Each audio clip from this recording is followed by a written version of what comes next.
Hello, everyone, and I come from you to wish you a happy, sad Super Bowl week.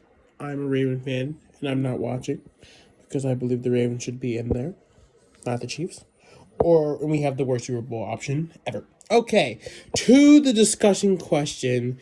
Speaking on our enemies. Funny how I did that. So I have here on my Kindle my Kindle app, talking about your enemies and like should you be able to defend yourself if with your enemies as a Christian. So Jesus talks a lot about this, but so the one thing I like about the book, it gives you verses where you can find this stuff. So first things first about love in Matthew 24-27, it says, "You hear that it was said, you shall love your neighbor." That Leviticus 19:18, and you shall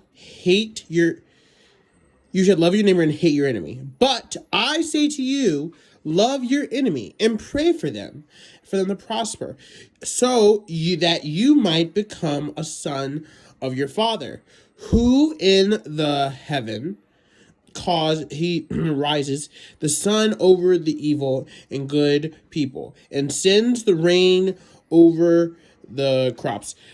For if you love those who love you, reward you. Wait, what reward do you have to reward? Do not also the tax collector practice the same thing? And if you greet only your brothers and your sisters, what are you practicing? That is remarks Abel. Do not also the Gentiles practice the same thing? Okay, now I also want to take you to another verse I found from Luke. This is also that was from the book. This is from Luke. But to you who are listening, I do say, love your enemies. Do those who hate you. Bless them who curse you. Pray for those who misthreat you. If someone slaps you on the cheek, turn to them then the other cheek. Also, if it takes your crops without holding your shirt, give them everyone who asks you if they takes belongs to you. Do not demand it back. Do to the others you would have them do to you. Luke 27-21. Okay. To get off the verses off for a minute, we're going to talk about my opinion completely. So I had a Sunday school teacher, and he taught me one statement, and that statement was, love like Jesus. Now, Jesus died on the cross for everyone's sins, even the ones who prosecuted him and the ones who were horrible. Now, I'm not saying you can't defend yourself, because there's people who I really do not like, but I pray that they succeed in life, but I just dislike them. So I love them like Jesus would. Another thing, let's look at this. So, who is one of the greatest missionaries of all time? Okay, give you a second. Paul. What did Paul do before he was a missionary? He prosecuted Christians.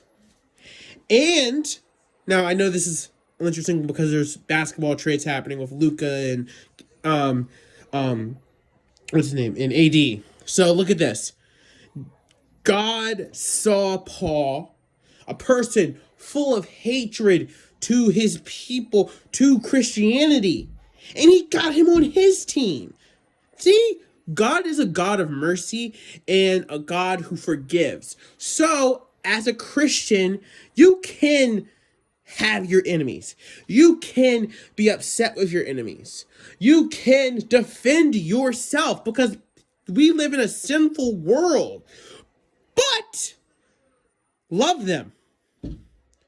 They don't know what that feels like. They don't know how it affects them. You need to love your neighbor. But here's another line. Love your neighbor as you love yourself. If you don't love yourself, why would you the same thing would happen. People are evil. People are wicked. The world is sick. The world is sinful. Protect your heart. You don't have to be around the people who you don't like. You love them like Jesus. You can love them from afar. You can pray for them. If I don't like this guy named Fred, why do I would go over Fred's house every day? I don't. I'll pray that Fred has a good life away from me. But I'm still praying for him and his family that they do well in life and that one day that God will touch his heart. That's what I do. I pray for my enemies that one day God will wake them up and touch their heart. So, thank you. Go Ravens.